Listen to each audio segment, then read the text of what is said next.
Welcome back, and we're going to continue to explore computer or security models and frameworks. And in doing so, we're going to dig into the topic of access controls and some of the principles behind access controls. Well, let's start off with the definition. So access controls are going to regulate users entering into trusted areas. It includes both the logical access as well as the physical access into either the information systems or facilities. So it's not just limited to one or the other, and it's actually going to use not only policies to do this, but technology to do this.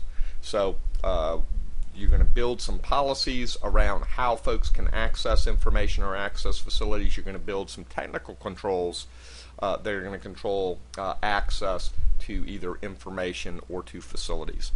In doing this, there's some underlying principles that you need to consider for access control. And let's look at those now. So the first one is this idea of least privilege. And that is, you want to build your system so that everyone is always operating with least privilege. That means that they have the minimum amount of privilege to do the authorized tasks that they're supposed to do. And so you're authorizing them with the least limit. So if you're going in and you're editing a Word document, do you need to log into the system as a system administrator or log into the system as a super user with special access? And the answer is no. You need to log into the system as a user. And so the fact that you have those permissions doesn't mean you need to be operating at that permission level when you're doing routine tasks, because what it does is it opens a window of vulnerability that you could be attacked when you're using those heightened permissions. So the idea behind least privilege for access control, and it's a principle, is always be operating at the least privilege. On your Windows machine, for example, you could be logged in as a normal user or as an administrator.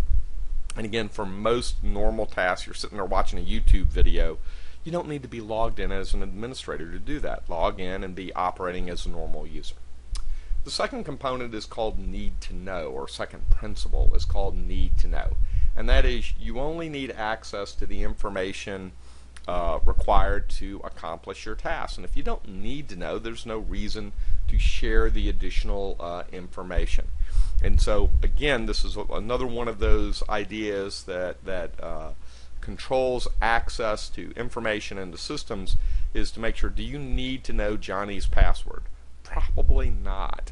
There are some people who might need to know it or have the ability to override it, but everybody doesn't need to know that. And so again, if you're trying to protect access, what you want to do is make sure people have the information they need to accomplish their job, but do not have access to information that they do not need.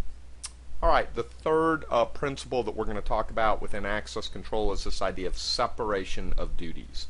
And that is, you want to have a separation of duties so that significant tasks are split up and there's more than one person responsible if it's truly a significant task. So for example, if you're going to launch nuclear weapons, you might want to have multiple people involved with that. There is a separation of duty associated because that is a very significant task at hand.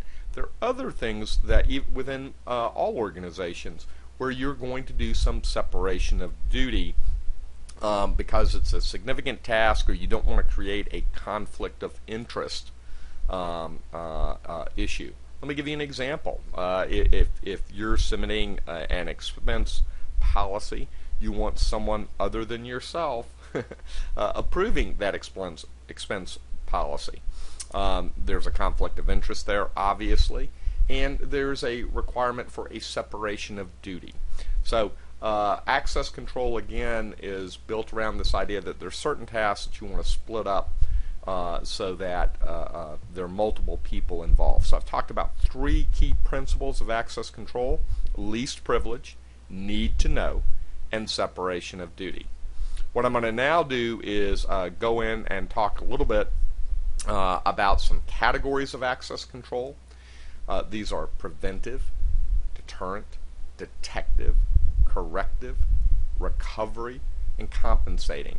And what we're going to do is, in a slide or two, look at a table that talks about how these influence your actions. But before we do that, let's look at a different way of looking at this. And in this case, we're going to look at NIST.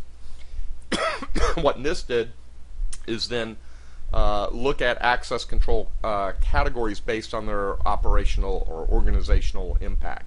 And so it looked at management, the operational or administrative component, and then looked at technology and the technical component associated with that.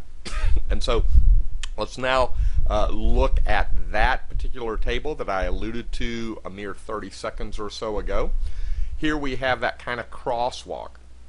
And what you've got is that management, operational, and technical as the rows, and then deterrent, preventive, detective, corrective, recovery, and compensating as those columns. And as you start looking down through those, you start seeing different types of controls that you could put into place that allow you to protect access to information.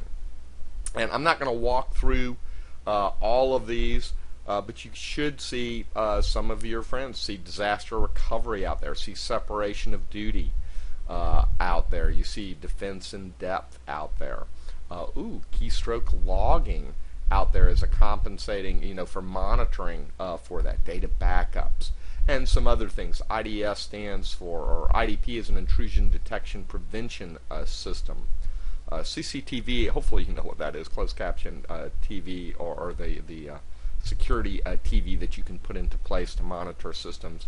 Kerberos is a authentication system and identification system out there. So the rest of those should be relatively straightforward in terms of what their importance is.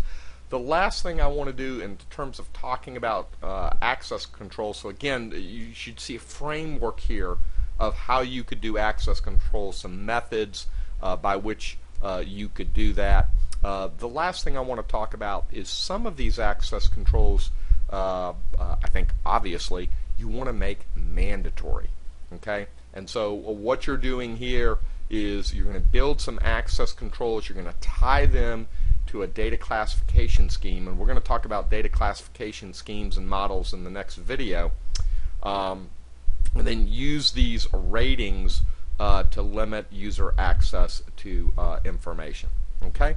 So what we've done during this particular video is we've talked about access control, we've talked about some different models of access control, we've talked about some different principles of access control, and we kind of finished up, we finished up on mandatory access controls, but we tried to bring it home really on this one table where we linked together the characteristics of access controls and then the categories of access controls, and then we gave some examples. And this is a great starting point to kind of fill out a table that applies to your company in terms of what controls you want to put into place to implement that within your organization. Alright, well, I'm going to go ahead and finish up here, and in the next video we're going to look at data classification. See you there.